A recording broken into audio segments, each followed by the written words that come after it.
Wednesday. Good morning to you, and what a beautiful morning it is. This is Kay Adams with you till 12 on BBC Radio Scotland. It is Wednesday the 24th of April. News in this morning, Paul McCartney got it wrong. When I'm 60. Cruising down the street in my 6'4".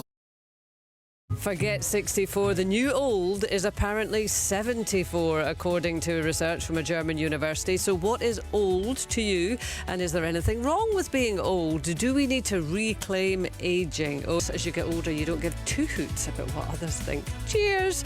Absolutely, Alan. Still to come this morning. Hello and welcome to White Wine Question Time, the podcast that asks its guests three thought-provoking questions over 3 glasses of wine. Yes, and I can see her braced in front of her microphone as I speak. Became a household name on the TV show X Factor. Now Kate Thornton is enjoying podcast success. She'll be joining us very shortly. We have another humdrum conundrum for you. My friend wants us to drive to Spain instead of fly because he's taking his dog. Am I wrong to ask him to pay for all the additional accommodation? Oh, Karen McKenzie's all fired up about that one. All fired up about that one. 3 days in a car on the way to Spain with the smelly dog, me paying for everything extra. Not having it. She's not having it. What about you? Tell us what you think. You can text us on 80295. Wait. What's the first line again? Help. Oh, yeah. 1, 2. Help! No, wait. Sorry. 1, 2, 3, 4. I need somebody. Not just anybody. You know I need someone. With a purchase gone wrong, consumer rights expert Martin James is here with our weekly consumer surgery. Whether it's rip-offs, refunds or knowing your rights, Martin can answer all of your questions. Give him a call, 085 92 95 00, or you can text him on 80295. Your mornings just got better. This year on BBC Radio Scotland.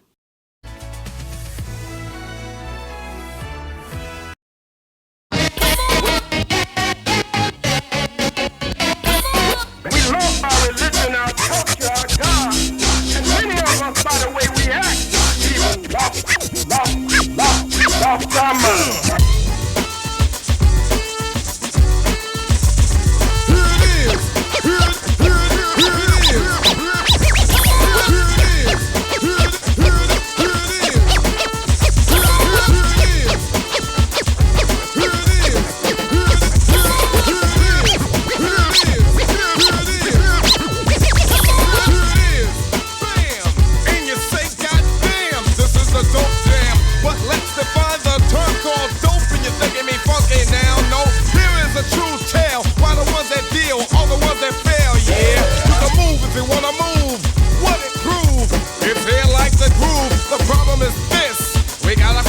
Check out the justice and how they run it, selling, smelling, sniffing, riffing, and brothers trying to get swift in, selling their own, rob a home, while some shrivelable like comatose walking around. Please don't confuse this with the sound. I'm talking about bass. Come on, bass. Yo, one day.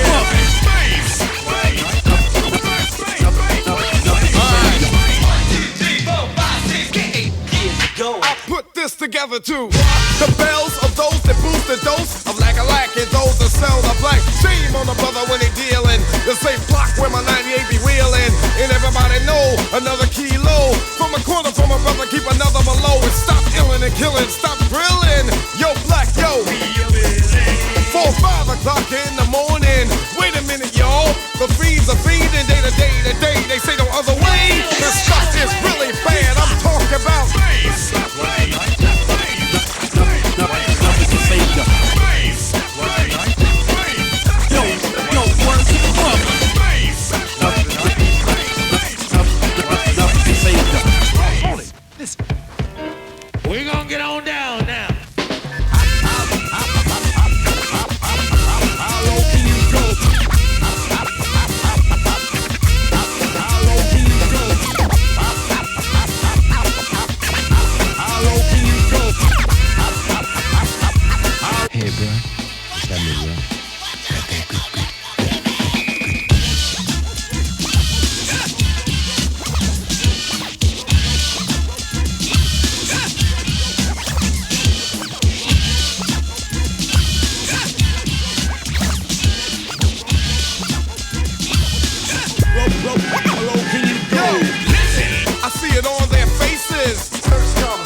know a brother that stayed all day in his Jeep, and at night he went to sleep, and in the morning all he had was sneakers on his feet.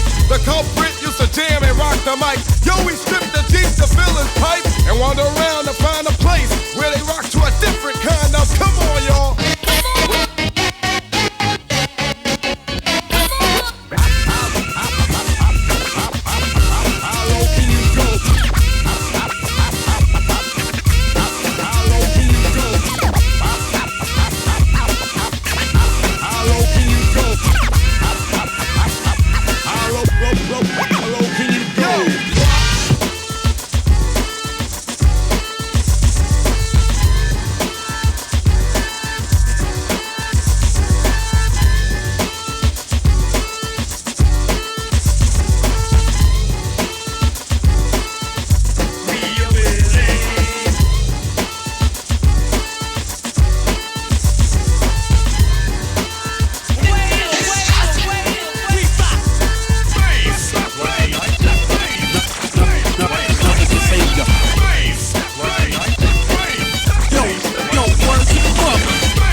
Now wait.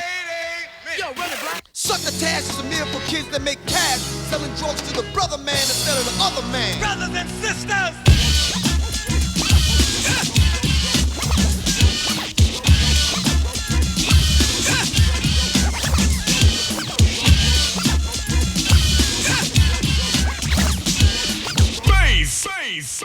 I love Anastasia, and actually, by some coincidence, she is a personal friend of my next guest. Well, sort of. We know we can wing it. And actually, my next guest, who is Kate Thornton, is freaking me out properly because I didn't realise that she could see me on the camera, and she just sent me a message saying "nice jumper," and I went, "Oh, what's happening? What's happening?" Completely alarmed me. Oh, Kate Thornton, you completely caught me out there. You've got a massive mic on. You look like the sort of the mafia boss of the biggest badass McDonald's drive-through ever known to man. Well, I have to say, and I don't often say this to people, yours is bigger than mine, I have to say, or maybe it's just the angle. Yeah, it's the angle, Kay. Indeed. Let's not start as we mean to go on. Let's be very careful not to get into innuendo here, because it would just be so tempting, wouldn't it? It's so wouldn't tempting. it? Yeah. We revert to form. This is the problem. But yes, I've just had Anastasia on the show, and you've been on the show, and you are an actual friend. So yes. That's an actual friend. Well, like it or not, Adams. No, I'm more than happy to be in that club, I tell you. Kate, I was going to say you've been around forever, but that already sounds like an insult. I don't mean that, but of course you have had a stellar career, you know, and very well known on television, the X Factor, Top of the Pops, the Brits, etc., etc. But hang on. This has just come into my head, and we are, of course, going to talk about White Wine Question Time, which is your podcast that's enjoying great success at the moment. But didn't you have, now that I'm going through your career, a really odd either first job or early job? It wasn't in a sexual diseases clinic or something, was it? Or am I making that up? No, you were absolutely right. I was the receptionist / photocopier. Oh, right. There you go. Isn't it funny, the things that sit in your mind? I know. So this was when I was studying to become a journalist. So I'd come to London a bit sort of Dick Whittington-esque with a head full of dreams and a pocket full of nothing, and had to get temp work in the kind of the student holidays. So the best pay I went to, do you remember when temping was a big thing? Yeah, absolutely. I went to, my mate Jo worked at Alfred Marks on the Strand, which they had really well paid work. She was like, leave it with me. I said, I don't care what it is as long as it pays well. And she really took that to mean exactly that, and came back and went reception work at a sexually transmitted disease clinic in Waterloo. And I saw all sorts of life in there, I'll be honest with you. Well, do you know what? For an aspiring journalist, what a wonderful place to work. As you say, you know, you see things that perhaps you might not otherwise have seen. The most remarkable thing was that was probably the most extraordinary place where anyone's ever asked me out on a date. Oh, really? Was that before they had their appointment or afterwards? I saw their files. I was like, no chance, mate. So journalism then is obviously in the DNA then. Is that just always what you wanted to do? Because you were a very young editor of Smash Hits, weren't you? 21 when I Yeah. started, yeah. God. Like the youngest member of staff there. How ridiculous is that? But yeah, I mean, I think I've always loved reading. I've always read a daily newspaper. Growing up, in our house, it was the Mirror, very working class, kind of blue collar family background. So that was kind of, I got work experience on the Sunday Mirror as part of my diploma in journalism, and literally begged the editor there to give me a job, and she did. So yeah, I've always had a really clear idea that I wanted to be a storyteller, and still am to this day, really. It's just like you and I, we either use our pen or our mouth or a microphone or talk down the barrel of a camera, but fundamentally, we're just storytellers. Yeah. And so the podcast world then, is there anything unique about that, or is it just another form of storytelling? Both, if that's possible. I think it is incredibly unique because it's kind of done the same job that social media has in so many ways, which is anybody can be a publisher, right? So you can publish your own show, you can create your own show, you have the ability to grow a platform. That's amazing. But I think what it has fast become is the place where great journalism has gone to live. Because with the decline of print and the decline of, regular television viewing habits, those great investigation pieces, those brilliant journalists have got to find somewhere else to go and tell great stories, and at length. And that's what I love. I'm a radio head, much like you. I work on the radio, and we're having a long considered, contextualized conversation here right now. It's really hard to do that in other places. Yeah. And I think podcasts give you that and then some. And I found it a sweet relief at the time that I launched mine. I was one of the first one of the first podcasts in the You space. were, absolutely. Yeah. What was it, 5 years you've been going?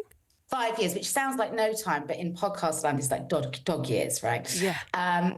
And I was just relieved that people would give you more than a 30-second attention span. And I thought, this is great. They want to listen for an hour. And you can watch your listen through rates and you can say, oh my God, they really stick with it. And then they go to the next episode. So it sort of restored my faith in people's ability to enjoy a considered chat. Well, absolutely. And we do talk about people's concentration span has become much reduced. I mean, often because of the media that is out there. But I totally agree with you on that. And if you think about the long-form magazine interview, you would get Vanity Fair or some of the other kind of magazines, and you would read an 8-12-page article or even a long commentary piece in a newspaper. Those have been reduced and reduced and reduced. And as you say, podcast is kind of where it has gone. But so what was it that made you think 5 years ago? Because you were very much ahead of the game. A, I want to do this. And B, where'd you get the idea from? White Wine Question Time, I have to say, is absolutely genius. Chatting to interesting people with three, in fact, glasses of wine. I mean... Yeah. First of all, I thought, if you could write your dream ticket, what would it be? This is my dream ticket. To sit down and do exactly as you've said, talk to people that really fascinate me for an hour, and drill into their lives over a couple of glasses of wine. I mean, last week I had Tim Peake, we'd yet to publish that episode. Oh, wow. And that was a pinch me moment, like, wow, I'm talking to a guy that's hoping to return to space, possibly go and stand on the moon. Who knows? But if anyone can, he can. And then this Friday, I've got your friend of mine, Jane McDonald, recording on the show, which I cannot wait for. Yeah. So that, when I came up with the show, it was about that. It was about creating my dream ticket. And I could see, I think because I jumped from print into telly when digital TV started. So when I started on telly, there were 5 channels. And then suddenly, we live in a world where can you imagine only having 5 channels now? Our kids would die of boredom. Well, do you remember Bruce Springsteen, 57 channels and nothing on? And I mean, 57 is nothing now. No, exactly. We got that on our phones, So I think what I saw with podcasting was, it was basically my FOMO. My fear of missing out. I was like, what's going on over there? Something's happening. That looks really interesting. wait for me. And that's kind of that's kind of how I've always operated, really, is just terribly nosy, FOMO, but not wanting to miss out on where the audience are going next. And I think that's what I've done as somebody that tells stories, is I've chased the audience. That's where I go. I follow them. That's my job. And do you feel on the podcast, because of the setup, and it's usually pretty intimate, and because the conversation does go on longer than most kind of media interviews, that you get a different kind of quality of story from the person that you're speaking to, because they're in a different mindset too, and they're in a different mood often?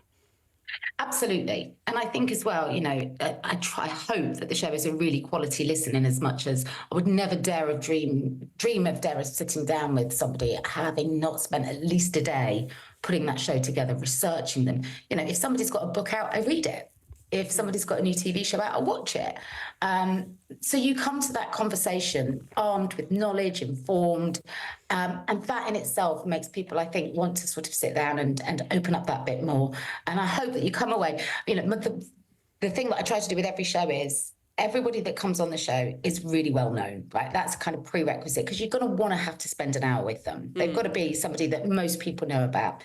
My job then, the challenge then, is to show them in a way that they've not been shown before, to unpack parts of their life, personalities, careers that even maybe they've forgotten about, so that everybody comes away with a new view of that person. So that's what I try to do. And I'm, you know, with varying degrees of success. You tell me. With a huge degree of success, or you just wouldn't still be going after 5 years, and that's the reality of it. So, yeah, and I think that's what's lovely with podcasting, is like the audience decides if we carry on, because, you know, it has to wash its own face, it has to pay for itself.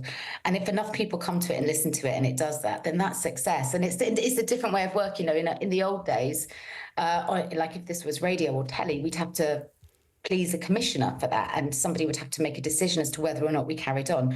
I kind of like the transparency between, it's just me and the audience. They decide if I get to keep talking, and that's kind of as it should be. Yeah. So what did you learn about Anastasia then, given we played her track?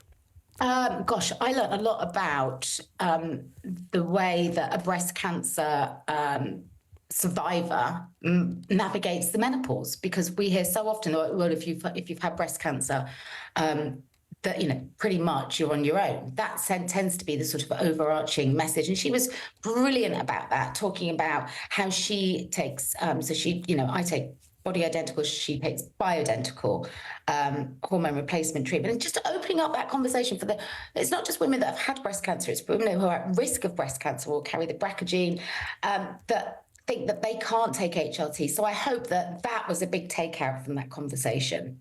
That, and the fact that she played at, gosh, whose wedding was it? Arnold Schwarzenegger, no, Steven Spielberg's wedding as a wedding singer, and Arnold Schwarzenegger's birthday, where he asked her to repeat the same song 7 times. Oh, what, do you remember the song? I don't, because I am perimenopausal and I only have certain bandwidth, Kate, as you know, only too well. I'm amazed I even remembered to turn up today. Oh, well, listen, I am really, really glad you did. Thank you very much. Kate, always lovely to speak to you. So White Wine Question Time, it's out twice weekly and it can be found wherever you get your podcast. It's a great listen, it really is. And Kate, lovely to see you. Speak soon. You too, my friend. You too. Right. I'll see you soon. Bye. Bye.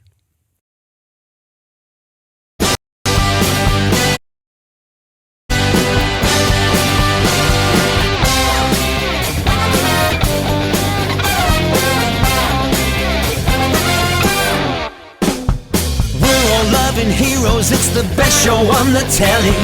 Chris likes the cheerleader and it loves Peter Petrelli. If you haven't seen it yet, make sure that you tune in.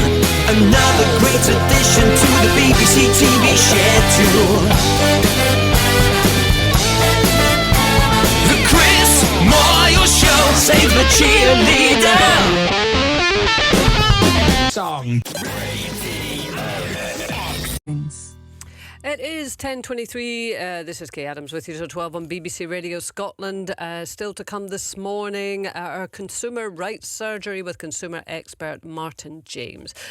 Basically, any purchase that has gone wrong for whatever reason, and you want to get a refund, you want to get something sorted, whether it's online or it's in the real world, it doesn't matter.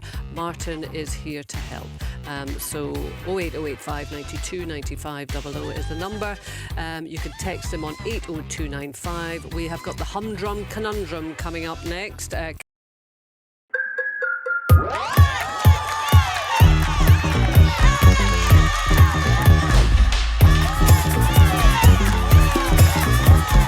You can have this new me.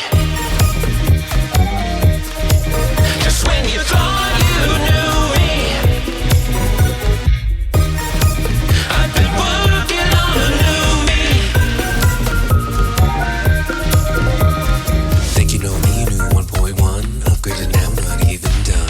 Keep getting better, don't miss all the fun. Upgraded now, try to keep up. Try to keep up, try to keep up. Try to keep up, don't interrupt. Try to keep up, try to keep up. Try to keep up, we're almost done. It's like, did you really think that I was gonna shut up? I was working on my new thing all along. You should know better than to underestimate. I got a lot of sleeves on my tricks, so wait. I don't really gotta go and prove myself. I did all the work and got off the shelf, and now I'm here with you. You can have this new me. Just when you thought you knew me, I've been working on a new me. How you like me all powered up, supercharged now, so sleek and tough. Ready for this, you have no idea. Supercharged now, try to keep up. Try to keep up, try to keep up. Try to keep up, shh, just watch. Try to keep up, try to keep up. Try to keep up, don't fall in love. How you gonna see all the swagger and I'd appreciate the fundamental glow up. Did it all for me, but you're still free to touch it. Love it, keep it in your pocket. But you really don't gotta think that much. Everything works just like magic, but better. You can have it to me. Just when you thought you knew me, I've been working on a new me. Think you know me? Better think again. Think you know me? Try to keep up. Think you know me? Try to keep up. Try to keep up. You can have this new me. Just when you thought you knew me, I've been working on a new me. On BBC Radio Scotland. It's in the house. Come on, ladies, let's turn it out and show the fellas what it's all about. Just shake, shake your booty around the clock until you hear that double. The Chris Miles Show.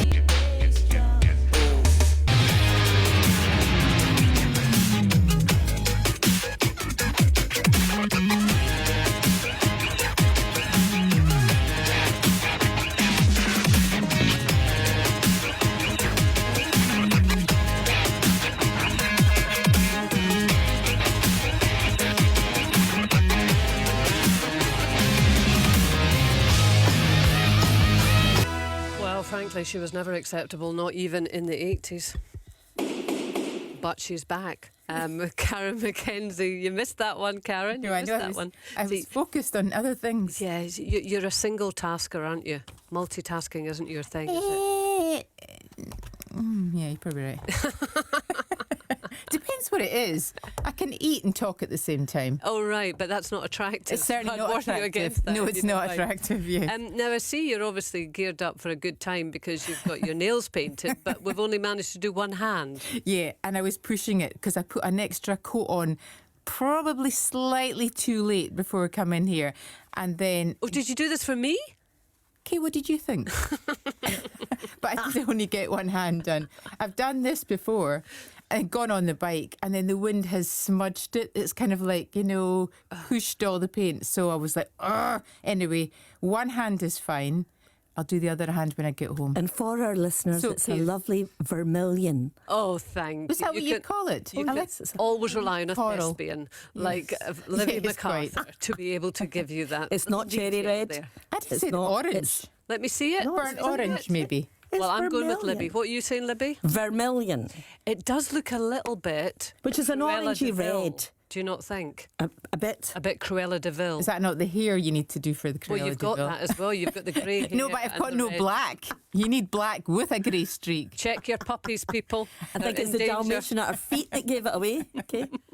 And how are you, Libby? Can I see your nails? I'll do a nail inspection. Vermilion. My Is dad that used to not- do a nail inspection in the morning. I've You have just to put out your I don't nails. bite them, but there's Seriously? nothing going on there. I do love to see green nail varnish and navy nail varnish. You know, I love that kind of going Do away you? from the going away from the pearl. that you not know, a bit that kind of mother of 90s? pearl, Carol. Oh, for Or God's sake, what vermilion, indeed. era Vermilion. Vermilion's good, yeah. Is vermilion not the sort of stuff you put on cakes, fairy cakes? No, that's another. What is that? That's a vermicelli. And now we're going to try and have an intelligent discussion. It's going to be an uphill Your lipstick's struggle. quite vermilion as well. Right, we're going to You spend the try. next 10 minutes just reaming off words that begin with V, just random. Victory. Veranda, Veruca. I've got to my art higher, you know, I know all about colour. I'm obsessed with colours, by the way. Are you? By the way, Yeah, I can actually, you know, Tony Curry had a studio in his basement. A studio in his basement. That's and a he bit Sounds recorded- interesting. He recorded stuff. So I went and Aye. recorded some stuff, and that was great. And then I came back 6 months later, and I said, "It's really I like the colour in the bathroom. You've changed it. It's less citrusy. It's more a kind of banana milkshake colour." And he was amazed because his whole family had been arguing with his wife that she'd painted it the same colour. And 6 months later, I came in and said, it's a banana you? "I shake. see you've gone away from the lemony citrus and gone I into think I'd have been something slightly softer." freaked out by that. Yeah, the scrutiny. Yeah, the scrutiny. I know. Anyway, listen, can we Yes. concentrate? Yes. Focus. Because we have a humdrum conundrum to settle.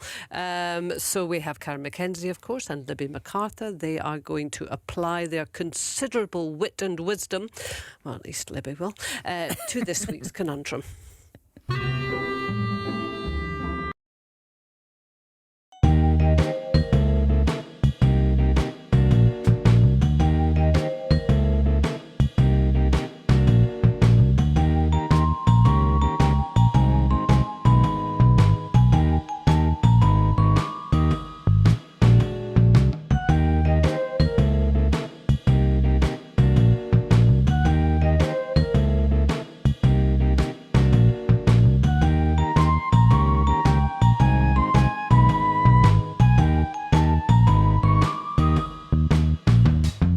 Recently been planning a 3-week holiday to Spain with my friend, but now he tells me he wants to bring along his elderly dog.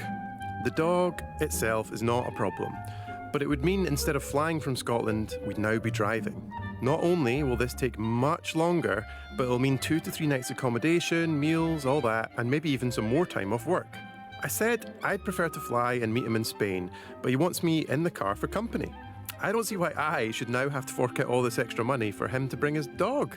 I'm willing to share fuel costs, but would I be in the wrong to ask him to pay for the accommodation and food whilst travelling this way? Happy holidays. Happy holidays. Kicking off well, isn't it? Starting as they mean to go on. Oh, I think it'd be a nightmare. The thing is, it's not 3 weeks holidays, it's only 2, isn't it? Because a whole week's going to be spent driving. 2-3 days and on the one way, and then, oh, actually, no, I suppose if they're going to fly back. Yeah, what a nightmare, though, being in a car for 3 days. And also, I Are think you you just should generally moaning over there? I mean, are you Wait. going to say something? Yeah, I think absolutely he should be getting the money for the accommodation and the meals. Really? How Yeah. are you going to do that conversation? How are you going to do that conversation at the start of a holiday? And we all know No, that it's the before it's rarefied booked. atmosphere of it. Otherwise, I'd be on that flight. Well, Karen, you know, it's the old choose it or lose it thing. You know, it's love me, love my dog. Don't go if you don't want to be there. I don't want to go, but I'd be happier to fly. No, you can't start off with that kind of, you know. Do you know what? Maybe the man with the dog should offer to pay for the Yeah, I accommodation. would say Maybe so. that would be the right thing to do. Yeah. Should you ask him to bring it up? No, it's not a great start. And do you know what? You know, he's not going to ask him to pay for dog food, but No. he will be lying in the hospital. There's a yeah, phrase, where are we going? in the hotel beds. He will be using the hotels. He won't be, it's not like What do he's. you mean to be using the hotels? Well, you're asking him, the dog owner, to pay for the accommodation, Aye. as if, well, They're not going to be staying in the hotels other than asleep overnight. They're going to be driving this long drive every day. Can I also ask, if they were going to go for 3 weeks flying, right? So you fly there and you Yeah. fly back. So Yeah. you're in the country, Spain, for 3 weeks. Then you're going to be paying for accommodation. It's not as if you get 3 days at But you've either end already paid free. for that 3 weeks accommodation. Oh, they've already paid Yeah, for it's it. a pre-booked holiday. Pre-booked holiday, Yeah. sorry, detail I didn't notice. So they've already paid for this, and then they're going. So it's an additional expense Well, on their indeed. holiday. Yeah, but it's in the actual conundrum.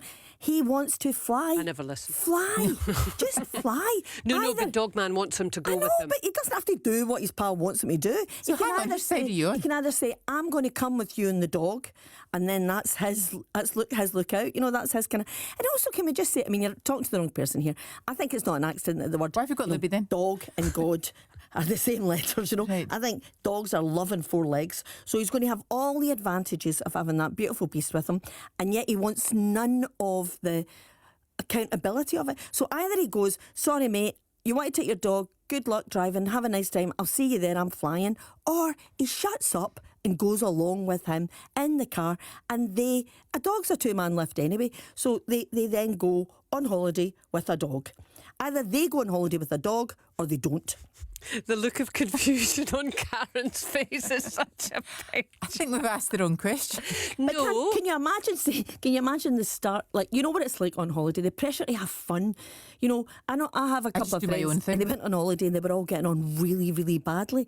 And then my friend Claire had this genius idea that they should create cartoons and caricatures of the way they were behaving in order to kind of own it and be really clear that this person was being the mean one and it really helped with the laughter. Going on holiday with people and the pressure to have fun can potentially be really, really, really stressful. Right, okay, all I'm saying is we've it's got not 3 a great weeks, way to we've start got holiday 3 to go, weeks "You holidays, owe me right? some money." Our holidays are precious. Yeah. You imagine 3 weeks in the sunshine or wherever, 3 full weeks. You've asked for that off work. It's been a bit of a struggle, but you've got your 3 full weeks. And then he announces, actually, my elderly dog's probably on the way out. I want to spend more time with it. I'm now going to drive. Will you come with me? And actually, yeah, I'm probably quite happy to come with you, but we've already paid for the 3 weeks accommodation. You're now asking me to stay in hotels and I think you should be offering. I really do No, think. but what Libby Okay, if he is doesn't saying offer, is then you you just either go, make the choice to choose it go or with lose them, with the dog, and you just absorb the expenses, or you say, well, no, I'm perfectly happy to have the dog with us, but I really would rather fly. I don't fancy a 3-day drive I think with it's your a dog, strop. and therefore I am going to fly. See you there. I think when money comes into the question on holidays, you're absolutely, you're starting from a very bad position, because then you get into, well, actually, you had 2 glasses of wine and I only had a club soda, and you had an extra Totally agree portion with you. of chips, And and I only had a Yeah. salad. And if that's the runway to the No, no, holiday, no, if no, that's no. the kick-off, Yes. where we're penny pinching and counting. No, I really think it's the grown-up thing to do here is to say, and of course he's allowed to think, I wish he would have offered for my accommodation to be paid for on the road. I wish he had, he hasn't. So the grown-up thing to do is say, can I draw a line under this and let it go and just go along as 2 people in a When dog? have we ever done the Or- grown-up thing on the or- title? or Let's just, be honest. right, okay. Choose or lose it. Well, hang on, let's do a bit of Compromise. role play. I love a bit of role play. Karen loves a bit of role play too. So you are I'm the up person. against it. Quite a difficult. You are the gig to person just- who says that actually you should have a conversation with the dog owner and say, no, you need to pay me a bit of money. So there you go. Libby is your dog owner who has just proposed that actually you travel in a different way by car with the dog for 3 days to start off this fabulous trip. You want a bit of money out of her. Go. Right. So you have to start, Libby. No, you're the you actor. go, Karen. So, okay, well, I'm possibly open to coming in the car with you. However, it's going to take maybe 2-3 days. I'm taking that you're going to pay for the extra accommodation. Well, you don't have to come in the car. Sorry, I thought you wanted the would love company. you to come in the Oh, car. sorry, I would I absolutely mistook love you. you. I But of course you can fly. I mean, I can't make you not. If you want to fly, you're going to fly. Of course you are. Nobody's tying your, arm up your back or anything like that. So if you want to fly, that's fine. But I tell you what, what would be brilliant, what would be really lovely is we'll have Rover with us, but also just we'll see the whole countryside. It'll be amazing. And there's so much more time we can have just, the two of us. And the lovely thing about having a dog with us, it's like that third companion is. Can I come? Yeah. It sounds fabulous. And All sounds dog with us. fabulous. However, I suppose are you paying for the extra accommodation? Well, do you know what's interesting? It's actually the same price for a double room and a single room. So we hold could on. get twin beds. You want me to share a room with you and I was going to say. Oh no, I just thought you were worried about the money. I thought this was a conversation about money. Sorry, it is a conversation. Yeah. Well, there's a solution. If you did want to come in the car with me and Rover, and only if you did want to. Hold on a minute. I want you you that wants me to come in the car I really with do Rover. want you to come. I think it'll be brilliant if you, me and Rover are in the car. It'll be so great, Karen. We'll have such fun.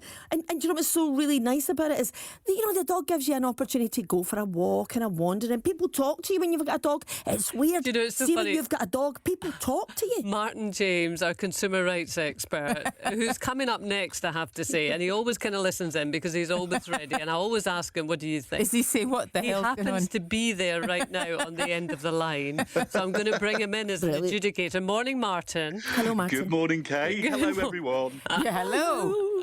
Come on, Martin, you have got the absolute on this one. What do you think?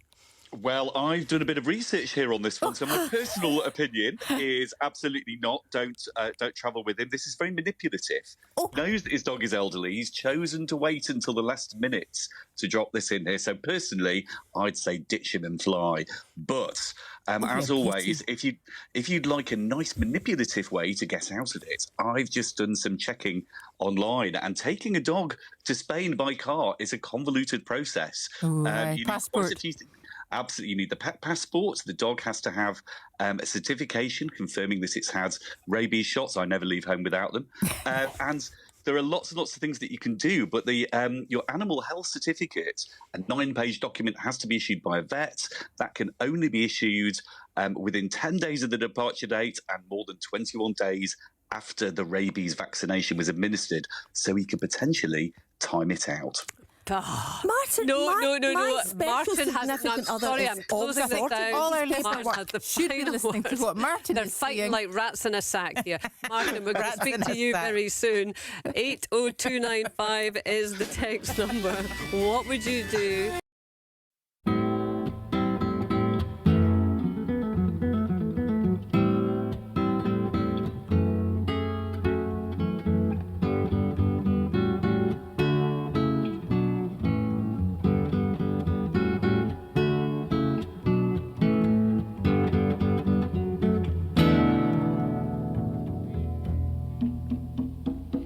You know that it would be untrue. You know that I would be a liar if I was to say to you, hey, girl, we couldn't get much higher. Come on, baby, light my fire. Come on, baby, light my fire. Try to set the night on fire. The time for hesitation's through. There's no time to wallow in the mire. Darling, we could only lose, and our love become a funeral pyre. Come on, baby, light my fire. Come on, baby, light my fire. Try to set the night on fire.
another 6 hours of that. Come on, don't you come out early. We'll get complaints, so we will. Yes, light my fire by the doors there. Martin James, our consumer expert, is back with us after that last minute, and I have to say, very, very useful intervention there in the humdrum conundrum. You really are the bestest consumer rights expert on the block, Martin. Right on the ball there. Fantastic. Dog passport, genius. They both shut up momentarily.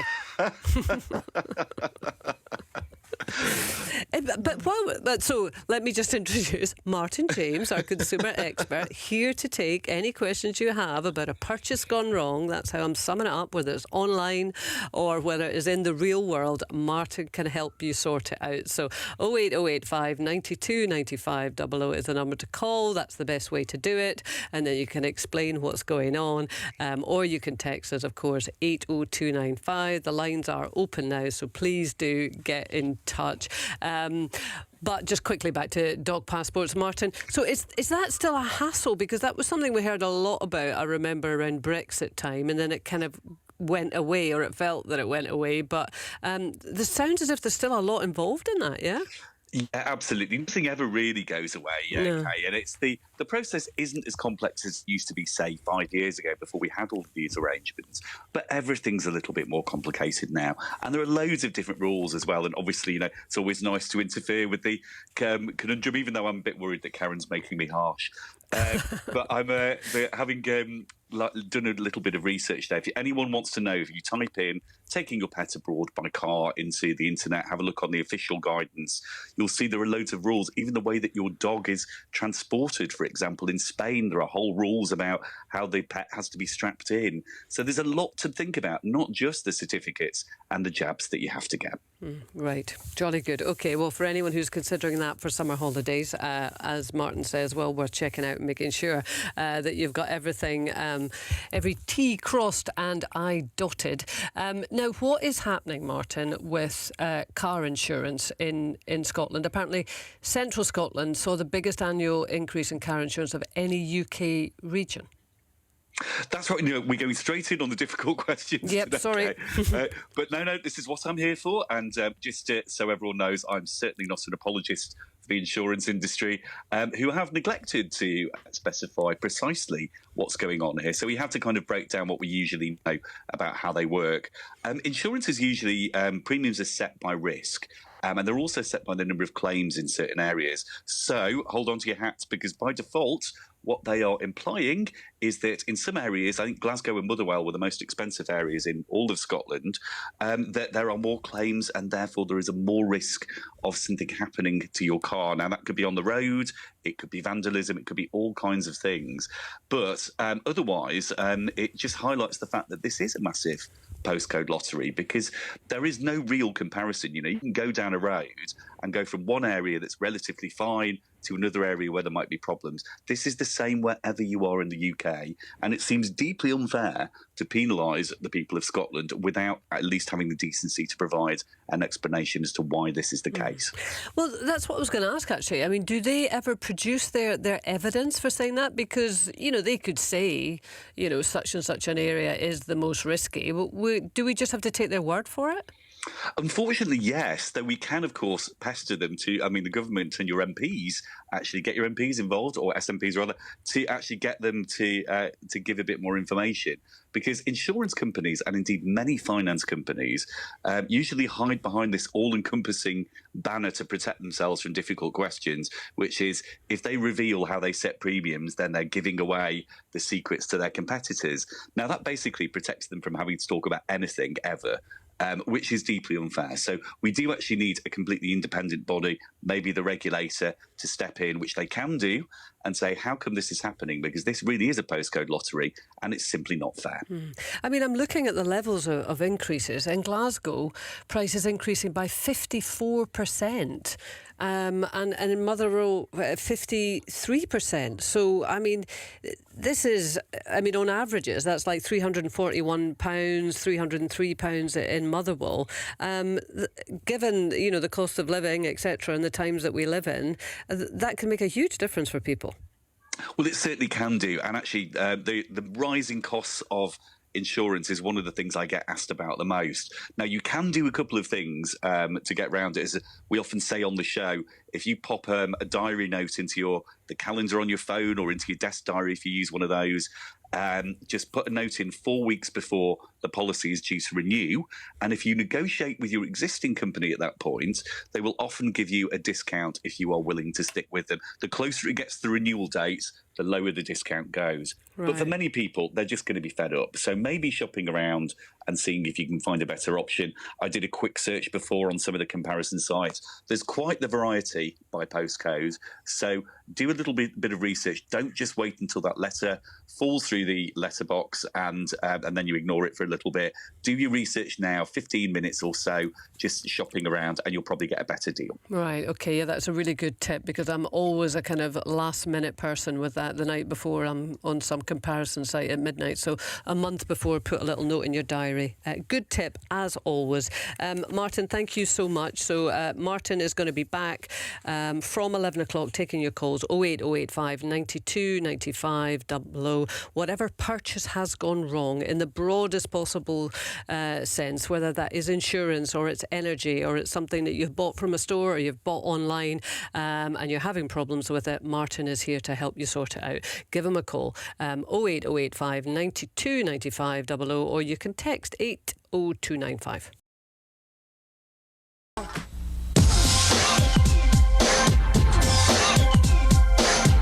It was the night Shane Douglas emerged as the franchise against Terry Funk and Sabu in a triangle match. It was the night the Bruise Brothers and the Public Enemy tore each other and the ECW arena apart. It was the night Mike Awesome damn near killed JT Smith. It was the night the original Sheik made a memorable appearance at the ECW arena. It was the night the Sandman broke up with his wife. It was the night Tommy Dreamer became the very first man to survive the Superfly Splash. It was the night the line was crossed. Available now, again, from ECW Home Video.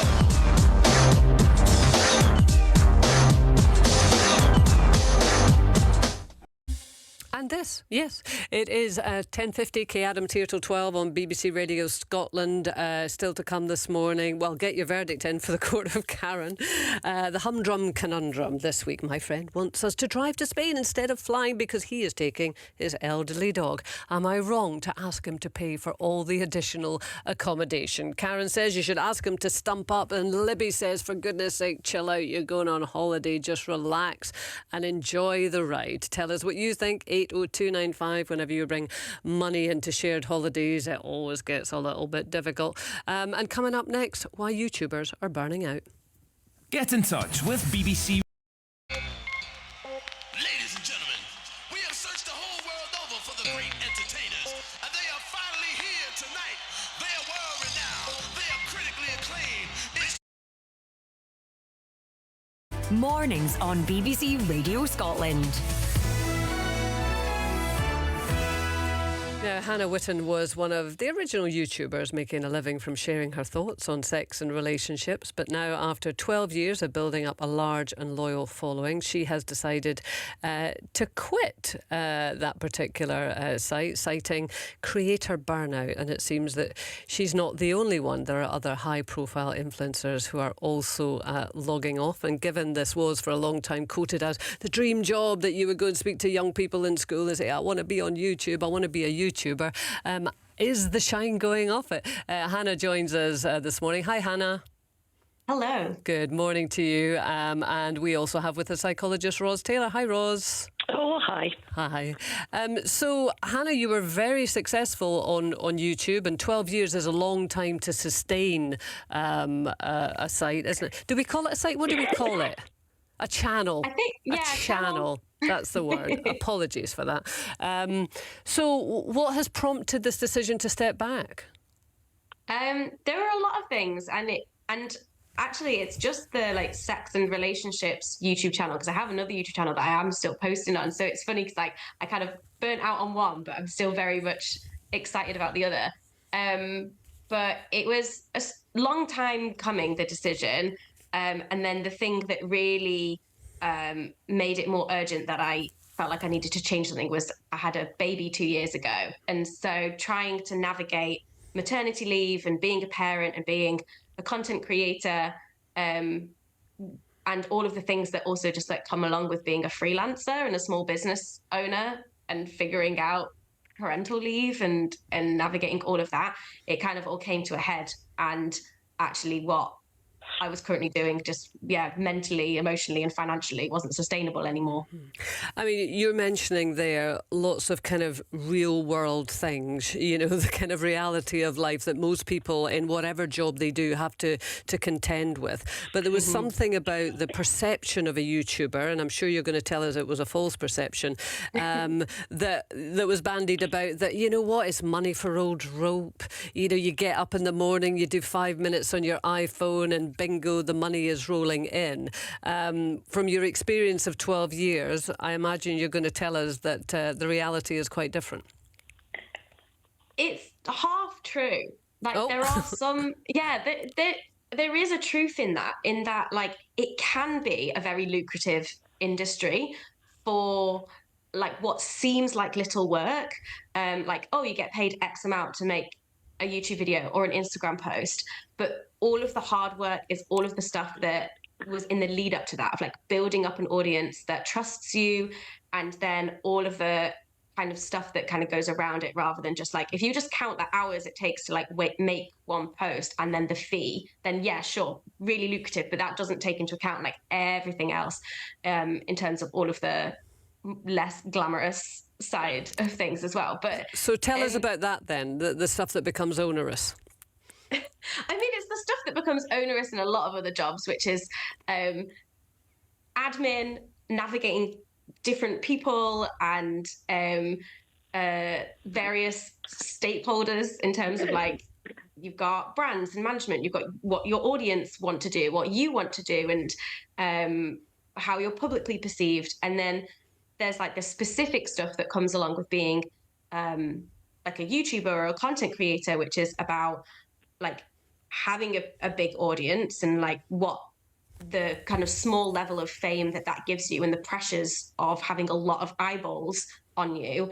And then also the way that all of these different platforms are set up, which is that you have to be constantly posting. You have to be constantly on and sharing stuff.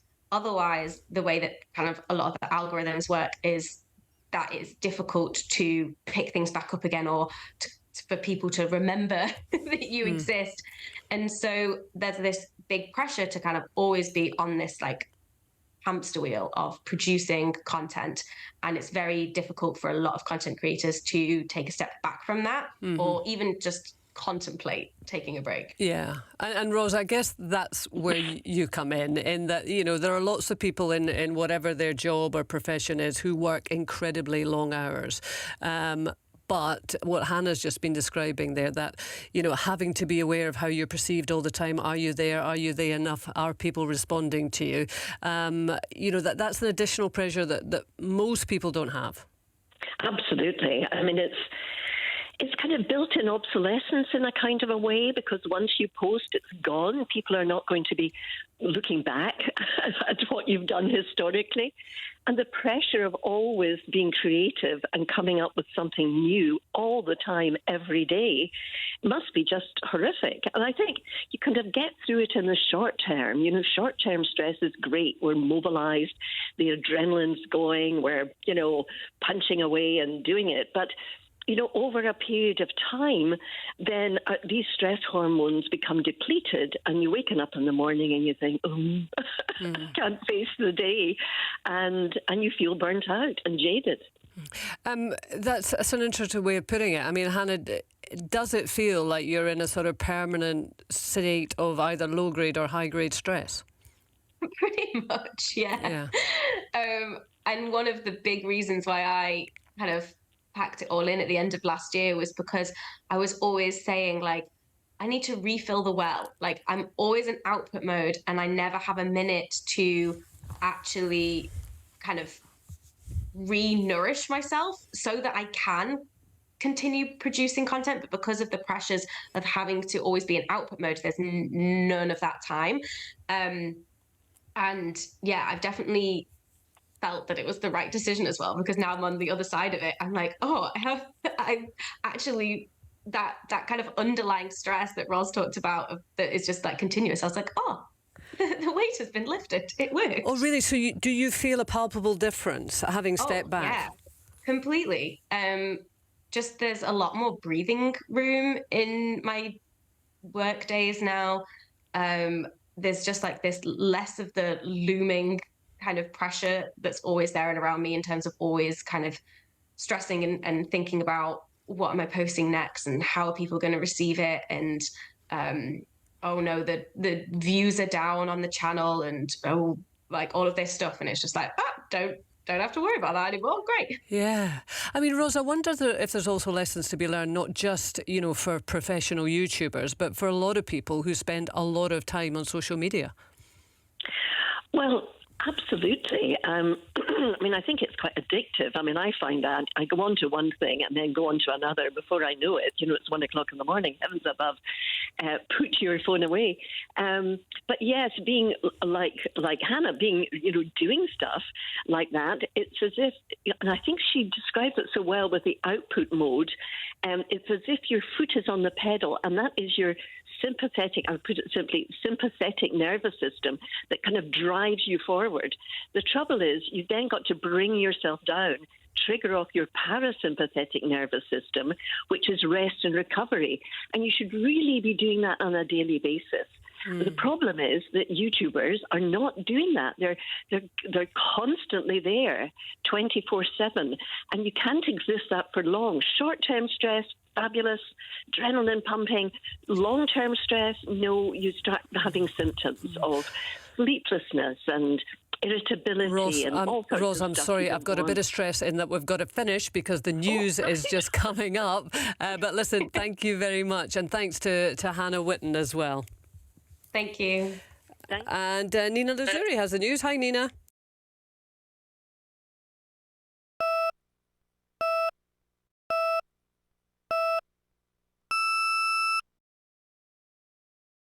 President Zelensky has thanked the US Senate for approving a $61 billion package of military aid for his country. He said the vote reinforced America's role as leader of the free world.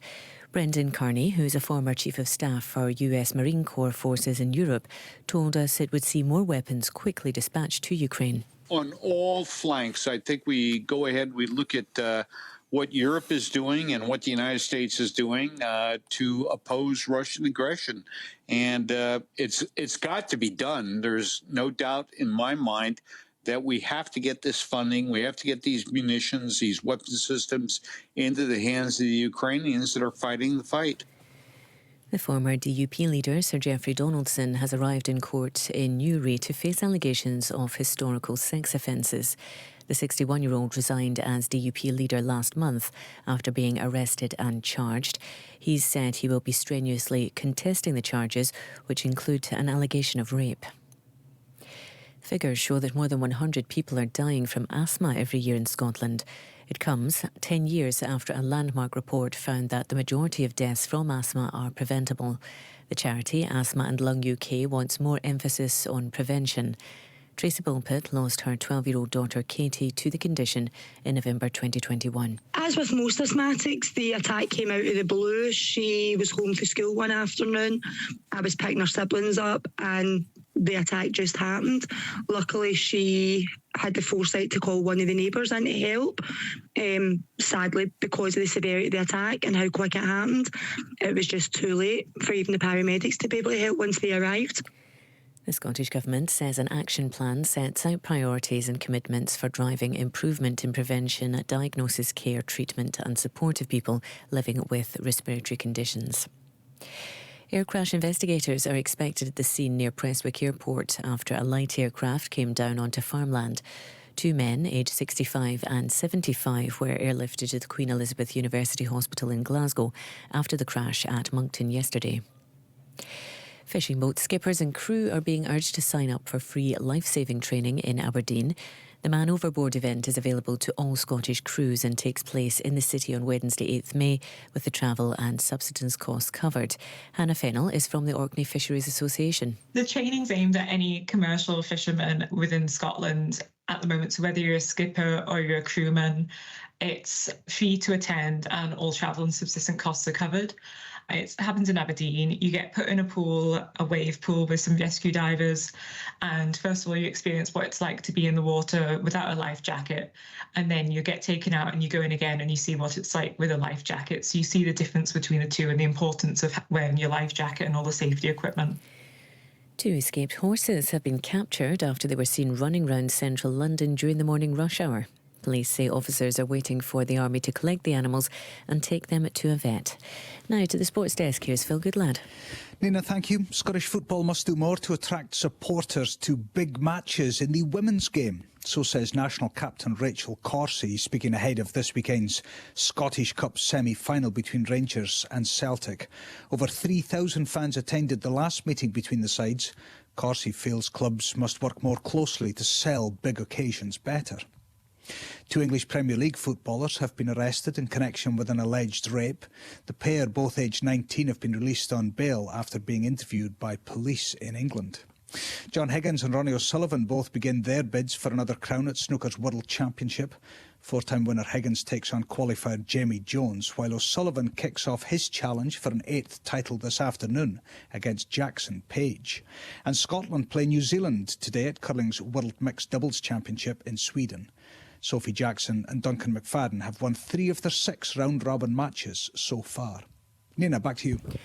Thanks, Phil. A word on the travel in Kirkcaldy and Fife. Roadworks are causing problems on the A921 Esplanade and the A910 Nichols Street. There are some restrictions there, so expect some delays.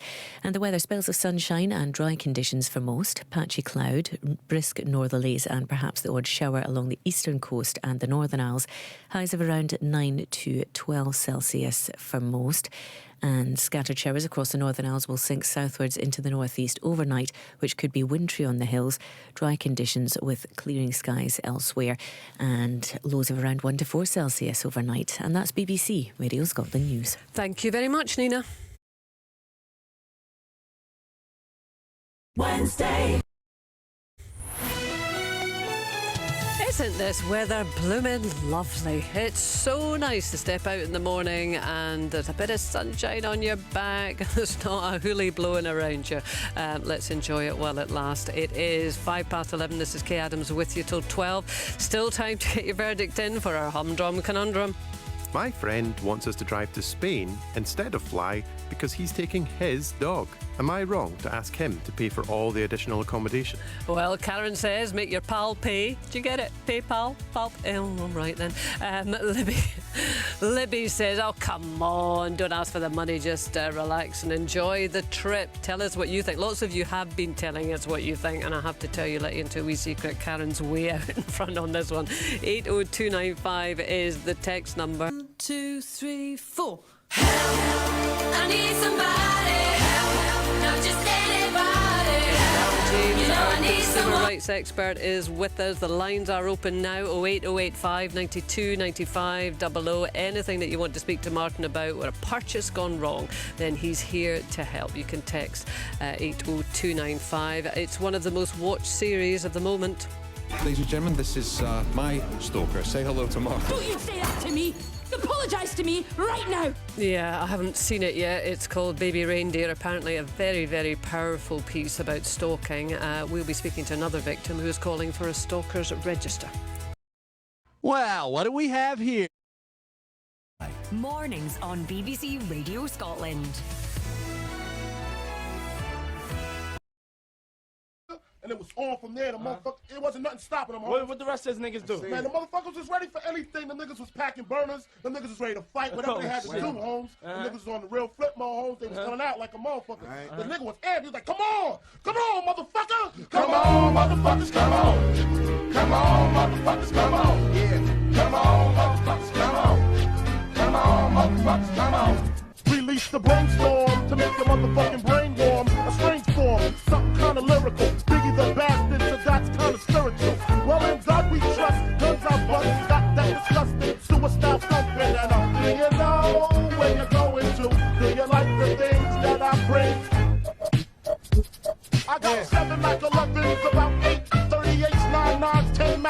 the shits never end. You can't touch my riches. Even if you had MC Hammer and them 357 bitches. Biggie Smalls, the millionaire, the mansion, the yacht, the 2 weed spots, the 2 hot clocks.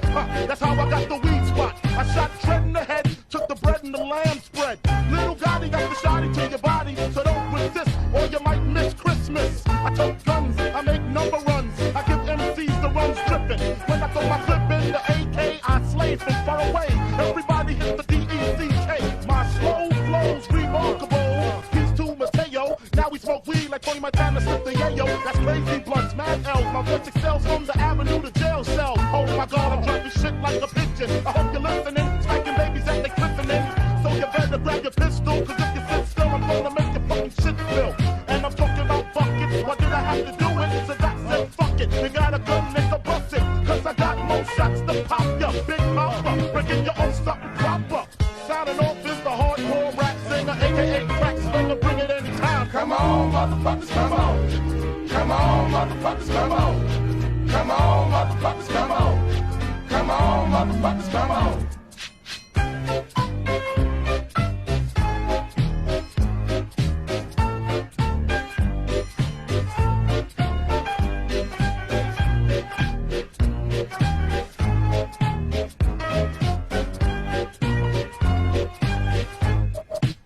So you wanna be hardcore with your hat to the back, talking about the gats in your raps, but I can't feel that hardcore appeal that you're screaming. Maybe I'm dreaming. This ain't Christopher Williams, still some MCs got the feel one, cats I got the feel some.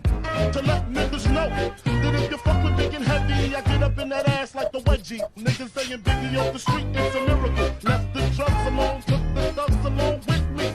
Just for niggas acting shifty, sticks and stones, break bones, but they gotta kill you quicker. Especially when I'm drunk off the liquor. Smoking funk by the boxes, packing boxes. Natural to eat your niggas like chocolates. The funk, baby. All I want is bitches, big booty bitches. Used to sell crack so I can stack my riches. Now I pack cats to stop all the snitches from staying in my business. What is this? Relentless approach to know if I'm broke or not. Just cause I smoke a lot don't mean I don't tote the Glock. 16 shots for my niggas in the pen until we motherfucking meet again. I'm doing rhymes, I need deep in the beats. In the Land Cruiser Jeep with the Mac 10 by the seats. For the jackers, the jealous ass crackers in the blue suits. I know you prove that it's bulletproof. Hold your head, cause when you hit the bricks, I got gin mad blunts. And bitches sucking dick, the funk, baby. The funk, baby.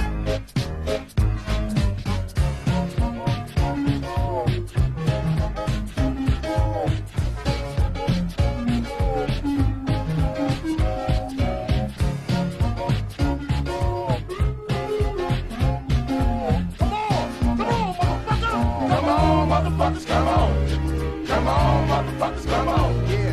Come on, motherfuckers, come on. Come on, motherfuckers, come on. You know the story, the rap side, crack side, how I smoke, smack bitches on the backside. Bed-Stuy, the place where my head rests. 50 shots split if a nigga want test. The rocket launcher, Biggie stomped ya. High as a motherfucking helicopter. That's why I pack a Nina. Fuck a misdemeanor. Beating motherfuckers like I beat Tina. A nigga never been as broke as me. I like that. When I was young, I had 2 pair of leads. Besides that, the pinstripes in the gray. The one I wore on Mondays and Wednesdays. While niggas flirt, I'm sewing tigers on my shirt and alligators. You want to see the inside? Huh, I see you later. Oh, that's that nigga with the fake. Wow. Why you punch me in my face? Stay in your place. Play your position. Become my intuition. Go in this nigga pocket. Rob him while his friends watch it. And hoes clock it. Here comes respect. This crew's your crew. They might be next. Look at their name. Big man, they never try. We roll with them, stole with them. I mean loyalty. Niggas bring me milks at lunch. With milks with chocolate, the cookies, butter crunch. I had enough heart for most of them, long as I got stuff for most of them soft. Even when I was wrong, I got my point across. They depicted me the boss. Of course, my orange box cutter make the world go round. Plus I'm fucking bitches ain't my homegirls now. Start stacking, dabble in crack, gun packing. Nickname Medina, Medicinas, took my Ninas. From gym class to in glass, pass off for global. The only nigga with a mobile. Can't you see like total? Getting larger in wasted taste. Ain't no telling where this fell in his head. Just in case, keep a shell at the tip of your melon. Clear the space. Your brain was a terrible thing to waste. After realizing to master enterprise, I ain't have to be in school by 10. I then began to encounter with my counterparts on how to burn the block apart. Break it down into sections. Drunks by these selections. Some use pipes, others use injection, syringe so separately. Fight the deputy, take the grab my Smith and Wesson like my dick was missing. To protect my position, my corner, my mayor. But we out here, take the hustler's prayer. Take a better stand, put money in my mom's hand. Get my daughter this college plan, so she don't need no man. Stay far from timid, only make moves when your heart's in it. And live the phrase, sky's the limit. So you trumps on top. Sky is the limit, and you know that you keep on, just keep on pressing on. Sky is the limit, and you know that you can have what you want, be what you want. Sky is the limit, and you know that you keep on, just keep on pressing on. Sky is the limit, and you know that you can have what you want, be what you want. Sky is the limit, and you know that you keep on, just keep on pressing on. Sky is the limit, and you know that you can have what you want, be what you want. Sky is the limit, and you know that you keep on, just keep on pressing on. Sky is the limit, and you know that you can have what you want, be what you want. Have what you want, be what you want. It's a long time since Karen's been up all night, I'll tell you. Though sometimes our bladder lets her down. So, hello, Karen. How are we? Karen McKenzie's back with us. Now, listen, you've been out of the studio for, let me say, a good half an hour. Have you painted that other hand? No, because I've still got to get on the bike on the way back, and it would spoil it. So I'm going to wait till I get home. Why would getting on a bike spoil your nail varnish? You didn't listen. So the wind, it's so blinking cold out there. It looks beautiful. Is it? Oh my God, it's about 5 degrees. Yeah, and there's a wind, and then it would push, you know, in the way that your body goes down the way. Not the mine. Wind, well, mine hello. Mine is upward facing. Well, pull those chins up a wee bit. The wind would push the nail varnish, and that's happened before. But you could let it dry before you get in the bike. I'm not I mean, if I hanging go around out here. there and I see cyclists, I will see cyclists with nail varnish who'll be quite happily cycling. They've not just applied it before they've got on the bike. You've had half an hour. Oh, let's not, people. Let's remind ourselves of the conundrum.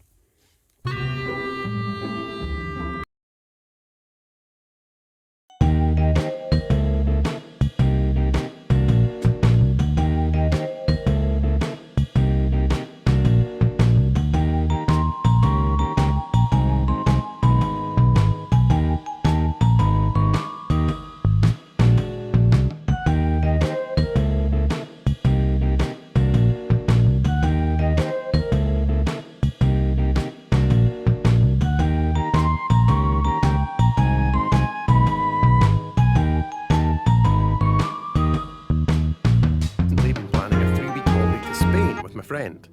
But now he tells me he wants to bring along his elderly dog. The dog itself is not a problem, but it would mean instead of flying from Scotland, we'd now be driving. Not only will this take much longer, but it'll mean 2 to 3 nights accommodation, meals, all that, and maybe even some more time off work. I said I'd prefer to fly and meet him in Spain, but he wants me in the car for company. I don't see why I should now have to fork out all this extra money for him to bring his dog. I'm willing to share fuel costs, but would I be in the wrong to ask him to pay for the accommodation and food whilst travelling this way? Lovely. Now, before we get to the listener's verdict, would you like to name that tune? Oh, God. No, would you? I have to say, I have been informed that it is Gershwin's Walking the Dog.